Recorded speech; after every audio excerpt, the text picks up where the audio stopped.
Most of us never question altruism as an ideal, and we treat it synonymous with ethics itself. It's rooted in religions, politics, and culture so deeply that doubting it feels like doubting morality.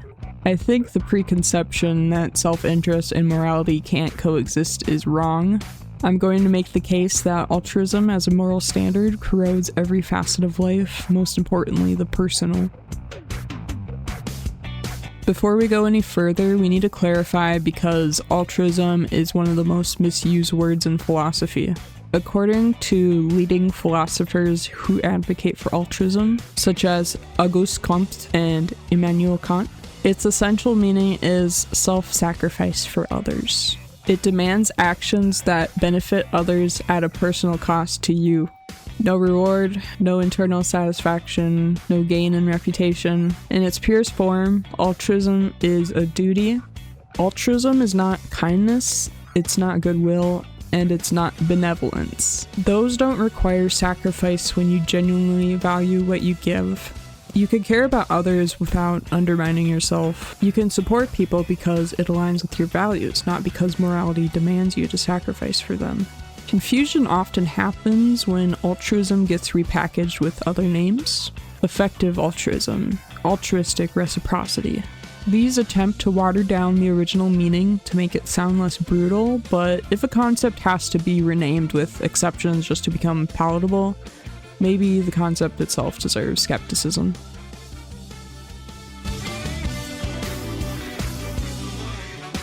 Altruism doesn't just demand sacrifice, but it also makes joy morally suspicious.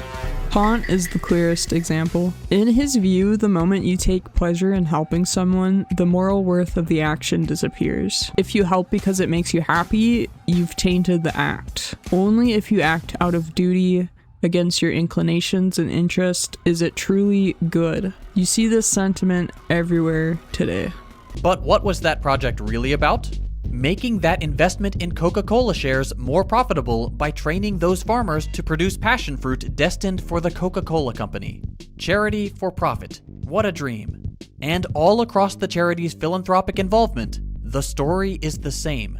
Any giving that yields a profit, be it by adding new workers or more industrialized production, gets the green light. Beyond this incredible perversion of what charity is supposed to be, actually giving money away, charity, not using loopholes to increase your profits. When billionaires donate, cynics insist it doesn't count because they may have ulterior motives or that they're still rich. When a YouTuber films themselves helping someone, the outrage isn't about the act, it's about the fact they enjoy doing it or benefited from it. This turns morality into a zero-sum game. Either you give without benefit or you're selfish. There's no concept of acting from self-interest. There's no space for the idea that mutual benefit is possible. Altruism breeds toxic moral obligation, a cultural pressure that tells you your life belongs to others. You should give, endure, and suppress yourself for the greater good. If you don't, you're immoral. This is where second-handedness enters the picture. Second-handedness is the habit of living through other people's opinions, using their approval as your direction. You don't ask yourself, do I value this? You ask yourself, will others approve of me for doing this? Your self-worth becomes borrowed and conditional on other people. Even its nicest form, oxygen mask morality, treats your well-being as instrumental. You're allowed to take care of yourself, but only so you can serve others more effectively. Just enough rest to keep working, just enough happiness to keep giving, never enough to thrive for your own sake. A life lived on the bare minimum, haunted by never putting your values first. And this shows up in everyday life. Guilt-tripping people into compliance, moralizing preferences, shaming boundaries, calling self-care selfish, coercion disguised as compassion. Throughout history, altruism has been used as a justification for control. Sacrifice for the nation, for the race, for the greater good. Religious wars, fascism, communism, feudalism, and Nazism all stem from altruism and collectivism. History shows where this road leads. Cycles of violence, poverty, and lives treated as expendable for someone else's cause. Societies that shifted towards individual rights, personal freedom, and the pursuit of happiness didn't just become wealthier by accident. They placed the individual above the collective, and the standard of living rose accordingly. We can recognize a pattern. When self-sacrifice becomes a moral ideal, someone will eventually take it to its logical extreme. At its core, altruism erodes a person from the inside out. The result is predictable. People learn to feel guilty for wanting anything at all. You can see it in everyday life. People who burn out because they can't say no. People who apologize for needing rest. People who stay in toxic friendships or relationships because they think enduring mistreatment is somehow noble. People who believe self-neglect is virtuous. Altruism depends on this mindset. It creates a moral hierarchy where the person who sacrifices the most is seen as the best. But that breeds resentment, dependency, and exploitation. The people who ask for your sacrifice rarely do the same. This is the price of believing that your life isn't yours. You're left hollow, exhausted, and ashamed of wanting more for yourself. You're expected to feel grateful for permission to take care of yourself.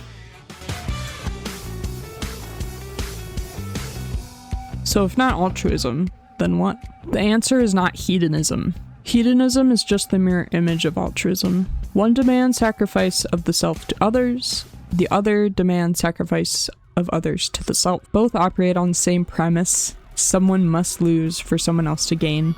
Rational self-interest rejects the entire framework. It says no to sacrifice at all, neither yourself to others nor others to you. It starts with a simple truth. Your life is your own. Your time, your energy, your happiness, these are not community property. Your needs and values come first because they are yours alone. And you are the one who must live with the consequences of your choices. It's the principle that relationships should be voluntary, not coerced, mutual, not one-sided, rooted in shared values, not guilt. Rational self-interest means you help when helping aligns with your values. You give because you want to, not because you're morally obligated to surrender yourself. It reframes kindness as an act of strength. It treats other people as equals you can trade value with: time, effort, love, support, creativity, opportunity. A life built on mutual benefit doesn't require sacrifice at all. I made this video because I lived the consequences of an altruistic environment. I grew up in a standard American Christian environment, taught that virtue meant putting myself last. I absorbed every message, implicitly or explicitly. Other people's problems mattered more than mine. My needs were selfish. Any desire for happiness had to be given. I learned to appease others because their approval was the only validation I had. I repressed emotions, hid pain, and convinced myself that my existence was a burden. That mindset left me hollow and depressed for the majority of my life. I made this video as a wake-up call for anyone who grew up like I did. People who were taught to feel ashamed for wanting a life of their own. Constant suffering is not noble. Endless sacrifice is not sustainable. A morality that demands you devalue your life is not moral at all. You deserve a life where your happiness matters, where your choices are yours, where your existence isn't something you have to apologize for. And if this video does anything, I hope it gives you permission to question the standard of morality we were all handed. For the longest time, I felt like I would live the rest of my life never achieving any happiness. A year or so ago, when I completely devoted myself to studying objectivism, I've never felt that happy in my entire life, and it felt like I was finally living for the first time. Thanks for watching. Look forward to more videos like this in the future. Okay, so Auguste Comte is French. And then Auguste Comte. I don't know, should I be pretentious or just do it the French pronunciation? I think I will. I think I'll be a pretentious little shit. It's not benevolence. Benevolence! White girl said benevolence. Altruism is not kindness, it's not goodwill, and it's not benevolent. Fuck. Why do I even mispronounce that? Benevolence.